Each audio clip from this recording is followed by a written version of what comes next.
اگر امکاناتی که ما را از آخرت دور بکنه عقب بندازه، همچی پست و مقامی نمیخوایم، همچی مالی نمیخوایم، همچی و نمیخوایم.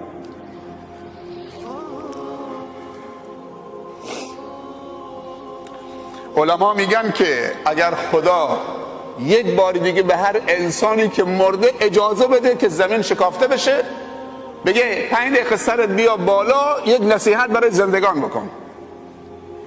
هر مرده‌ای که تو قبرستان دفن شده، اگر خداوند به یک مرده اجازه بده، نه که 5 دقیقه، 10 ثانیه قبر باز بشه، روح بهش بر بگرده، بیا بالا سرت یه جمله نصیحت بکن برای زندگان که هنوز نمردن. علما میگن اون جملهش اینه: تزودوا فان خیر الزاد التقوی. توشه بگیرید، بهترین توشه تقواست.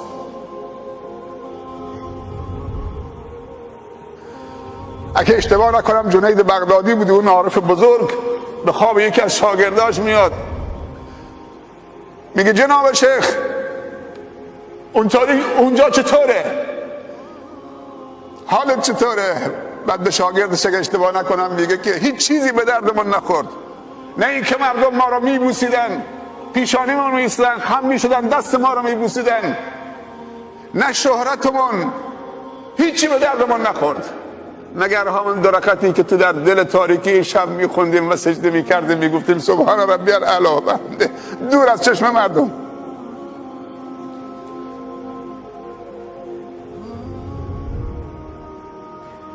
اینا هیچ کدوم به درد آدم نمیخوره. این همه عکس گرفتن و خم شدن و دست بوسیدن و پیشونی بوسیدن و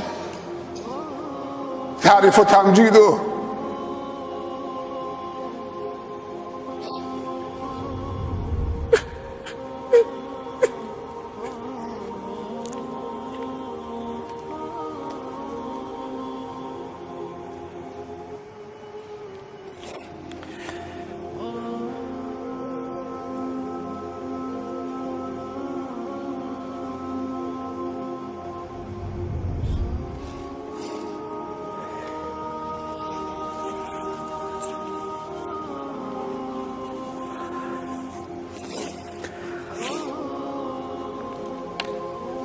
عمر رضی الله عنه میفرمایند اگر روز قیامت صدا بزنن همه بهشتی ان، یک نفر به بهشت نمیره. عمر فکر میکنه اون یکی عمره.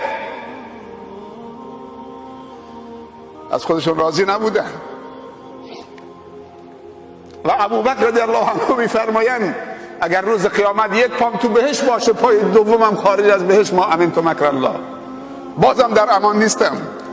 و رسول الله صلی الله علیه و سلم میفرمایند هیچ کس به عملش وارد بهشت نمیشه مگر اینکه رحمت خدا شامل حالش بشه. گفتن حتی انت یا رسول الله، حتی تو؟ گفت حتی انا، مگر اینکه رحمت خدا شامل حال من بشه. دیگه من و تو چه کاره هستیم؟ دلمون خوشه که مردم با ما عکس میگیرن. جناب شیخ یه عکسی.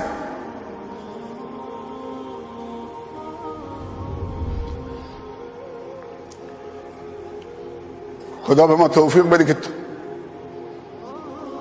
بتونیم شکر این همه محبت ها و نگاه های خوب و پاسخ بدیم، منحرف نشیم، خودخواه و مغرور نشیم. ما در اسلام تقدسگرایی نداریم کسی دست عالم ببوسه خم بشه. ما در اسلام لباس شهرت نداریم. از اونجا که وارد شد مشخص از شکل و شمایل و لباسش که این عالم مشهوریه.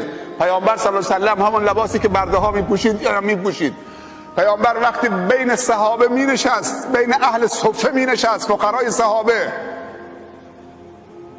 اگر کسی پیامبر رو ندیده بود و از اوصافش تشخیص نداده بود سوال میکرد کدوم یکی محمده صلی الله علیه و سلم. امروز دیگه یک کبکبه و دبدبه و عبایی و ماشویی و از دور ایشون جناب شیخن، همه خم میشن دستشو میبوسن. احترام جای خودش، اما تقدسگرایی نداریم. تقدسگرایی در دین و مذهب سبب استبداد دینی و مذهبی میشود. احترام جای خودش اما مبالغه نه. تقدسگرایی بیش از حد جدا از احترام سبب استبداد دینی و مذهبی می شود. داریم می بینیم تو کل دنیا چطوری شیخ‌ها و ملاها مردم اسیر خودشون کردن.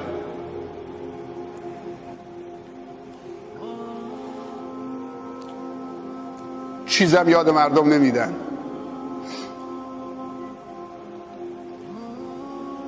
خانم یکی از همین ملاهای بزرگی که کل ملاهای منطقه عصر جمعه می آمدن پیشش کسب اجازه می کردن، بعد از این که دیگه ملا طلاقش داده بود گفته بود که من وقتی چای می بردم پشت در می گذاشتم برای این ملاها، شنیدم که یک بار گفتن چیزی یاد مردم ندید تا مردم همیشه چه محتاج شما باشن و اسیر شما باشن. چیزی یاد مردم ندید که مردم خودکفا نشن. بعد یکی از ملاها گفت حتی چیزی یاد زنتون هم ندید که زبانش دراز میشه، دیگه رو حرکات ملا ایراد میگیره. ولی امروز یک بازاری میاد اینجا پیش نماز میشه، سبحان الله، 5 روز قرآن حفظه. خدا رحمت بکنه شیخ زیایی رحمت الله علیه، منطقه رو سیراب کرد، هر چی بود یاد مردم داد. 5-6 هزار طلبه که اکثرشون لیسانسه هستن، فوق لیسانس تو منطقه هست، چقدر حفاظ قرآن. چیزی یاد مردم ندید تا مردم همیشه محتاج شما باشن.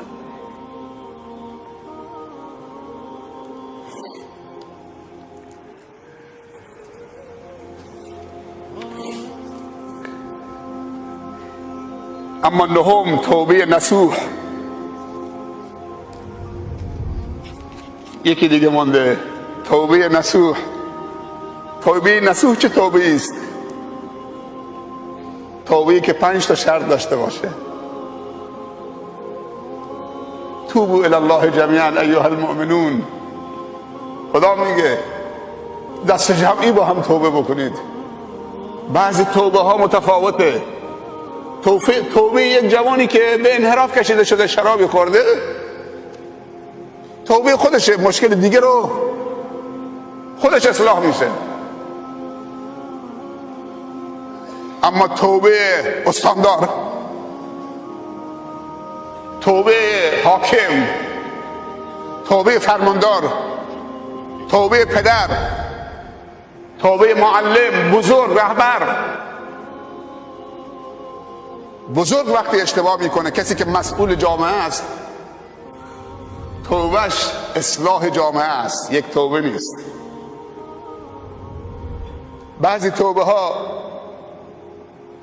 حیات و مرگ و نابودی یک جامعه بهش مرتبطه. اونهایی که بزرگ جامعه هستن اگر اشتباه بکنن جامعه نابود میشه. علما میگن اگه میخوای بزرگترین خطری که حکومت ها و دولت ها رو تهدید میکنه 4 تا جوان شراب بخوره، 4 تا دختر بی حجاب باشه نیست. علما میگن بزرگترین خطری که یک دولت و یک حکومت رو تهدید میکنه مدیران.